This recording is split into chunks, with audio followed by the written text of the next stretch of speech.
Pwede po bang, ito nakikita naman, pwede po bang ipitahan ko yung mga nakatakot na nandito po tayo. Para po, lapitan niyo po ako dito. Saka yung mga PWDs po natin, mga kababayan natin na may kapansana. Dito lang po kayo sa gilid. Sa bawat gilid. Para po makita ng mga kababayan natin sa buong bansa. Yung po mga estudyante, pakitingnan niyo na lang po sa screen. Dito po kayo na, yan po. Para po makita ng camera. Yan. Tingnan niyo po yung ating bagong makina. Ito po yung bagong makina base sa gusto natin. Yung PPCRB po, dito kayo. Ito po kayo yung PPCRB at saka NEMTE. Dati, yung ating makina, napakaliit ng screen. Parang cellphone lang. Kaya po tingnan niyo yung screen ng ating makina. Ginawa namin, 13-inch screen. Ang ginawa nyo ay ginawa 14-inch screen. Bakit? Para pagkaya mo, bumoto kayo, yung balota. 3 seconds na papasok yung balota. Ipapakita ko sa inyo yung mismong picture ng yung balota. Dito, pansamantala, ipapakita sa inyo yung inyong at yung po. Pagkada kulang kayo sa boto, halimbawa, ang sinagaw na yung dalawa, ay isang kulang na nagay yung pwede ko pagbabalay yung balota. Para tagkagal ko. Ang gusto ko natin sabihin, huwag po kayong matatakot kung ang kawakan niya. Kasi kung natin kayo napuntahan ng mga kababayan natin namin mga naitas sa kabalaka at iba pa ang indigenous people. Takot po sila bumaba. Kaya pwede yung iba, yung mga teachers ang pinagbuhuan nila ng balaka, yung mga kung sino-sino ang pinagbuhulo. Huwag po kayong matakot. Yan po ang purpose ng mga kinagayan. Huwag po yung makina isang datsyo na lang nagsira. Hindi po yan. Wala kang dapat sa ating eleksyon. Tingnan ka na ng tsura mo isa. Yan po ang dahilan kung bakit tingnan nyo, meron ba siya na security trap sa gilid. Para yung bumoboto at yung makikita yung balota na picture, hindi makikita ng mga nasa kanil na watcher. At tingnan nyo po yung papel na gagamitin natin sa balota. Napakanipis. Mamaya, yung lahat po na susubok sa ating makina. Lahat po ba halos tayo makakasubok? Napakalinis po ng ating balota. Kahit na po medyo nagpayukot na ganyan at ipasok na, tingnan natin kung yan ay tatanggapin ng mismong makina. At ang bilis po niya, 200 millimeters per second. At kung segundo lang, nakapasok po ang inyong makina. At tingnan niyo po, yung ating pong battery, napakaliit ng battery natin. 14 na oras, tatakbo ang makina kahit na tanggalin natin na saksak na yun. Wala na pong saksak. Tatakbo pa rin natin ang makina. Sapagkat ang makina natin kahit 14 na oras, gagawin po siya. In fact, kung sinubukan po ito 14 na oras, isa lang. Nalilaw na po ang nawala. Ibig sabihin, dahil ito po kahit 3 oras, na 3 araw ng makina rin kung walang kuryente. Napakaliit lang po siya. Dati natin, para po ako lang, natin, yung ating battery ngayon po, hindi mahihirapan ang mga gulong natin. Na ito ay magamit nila. Para po mabuksan ang mga makina, ang mga gulong ay bibigyan natin ito. Dati yung parang ito na lang po ang gagamitin na para mabuksan. At hindi pa mabuksan yan, hindi lahat sila kompleto. O at least nagawa sa teacher ang present. Hindi pa sa sanabuan ang makina kung wala sila. Bago magsimula ang pagboto, ito kung ba ang makina ay yung ikiprenta ng zero initialization. Ang ibig sabihin, para mamaya sa lahat na wala pang laman ang mismong makina. Tingnan niyo po yung mga box. Sadyang pinababago ang pagpilay. Sapagkat kung napahanap ko rin ito kasi, siyempre yung mga liit na katulad ko, katulad namin, medyo mahihirapan mo ako yung pinababa natin. At tingnan niyo po yung ballot box.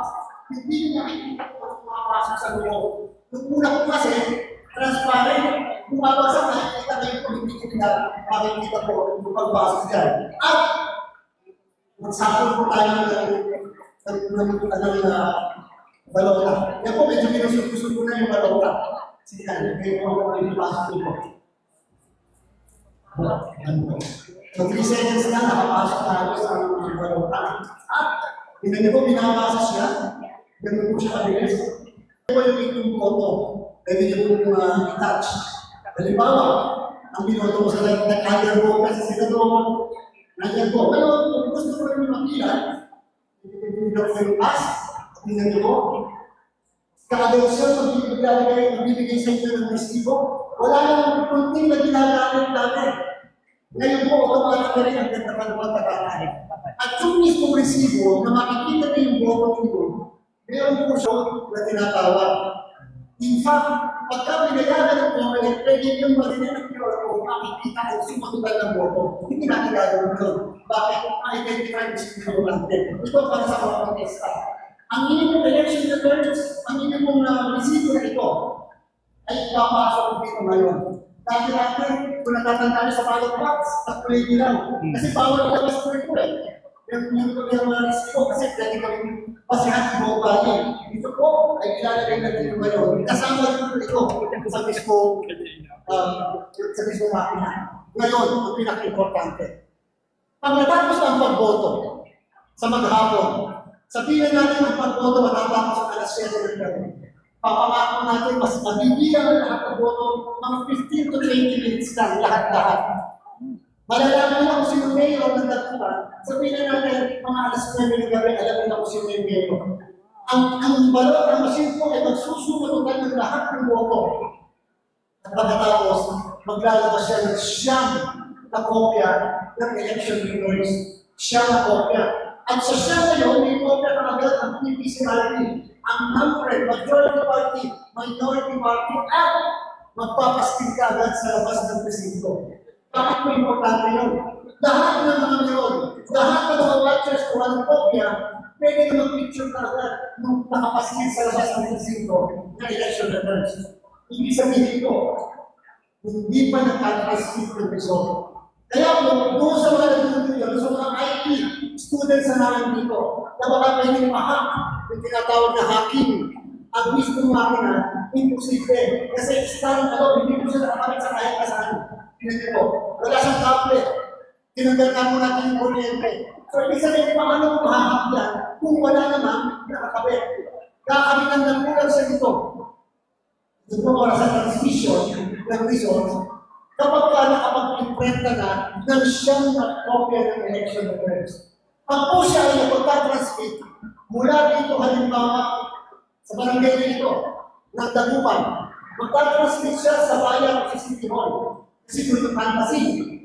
Pero marami po lugar ang magtatransmit siya. First time, magtatransmit siya, number 1, sa PPCRD, sa number, sa majority party, sa minority party, sa media, at sa City Hall Municipal Board of Canvassers, sabay-sabay. Ibig sabihin, para po kayo nag-text sa cellphone, yung textual. Pag nagpadala ka ng I love you, lahat dapat makakatagat ng I love you. Dahil pag isang nakatagat ng I hate you, may problema yung makina natin ng consumption. Yan ay paraan natin para yung lahat ng entities na pinandito po ay magkukumpara ng result. Ano ang nakadala sa inyo sa Dagupan, sa precinct 1 pwede sila magkumpara at pwede ikumpara sa nakapastil sa labas ng mismo presinto. Di ba? Pinakita ka agad kung may mapabago. At sa pagkakataon ito, sa bagong makina, sasagutin po namin ang katanungan na bilang ba ang boto ko. Dati-dati kasi, pag hinuli ko yung balota, binigyan ka ng resibo, nilagay yung resibo sa box, alis ka na. Diba? Hindi mo na nalaman kung ang balota mo ay nabilang. At yun natin katanungan. Pag natapos na po ang lahat ng pagsumutukan, pag-imprenta ng election records, pag-transmit sa sinasabi ng mga activities, tapos i-imprenta ulit yan, at may iniwan pa ng election records para mabigyan yung iba. Yung mismo makina yung screen, namaya po, makikita nyo yung screen, ipapakita namin ang lahat, ang pictures ng balota na napakot sa makina.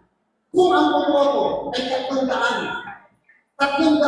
pictures ang makikita nyo, back and forth, para papayagan namin ng lahat ng watchers, picturean yung mga imahe. Bakit?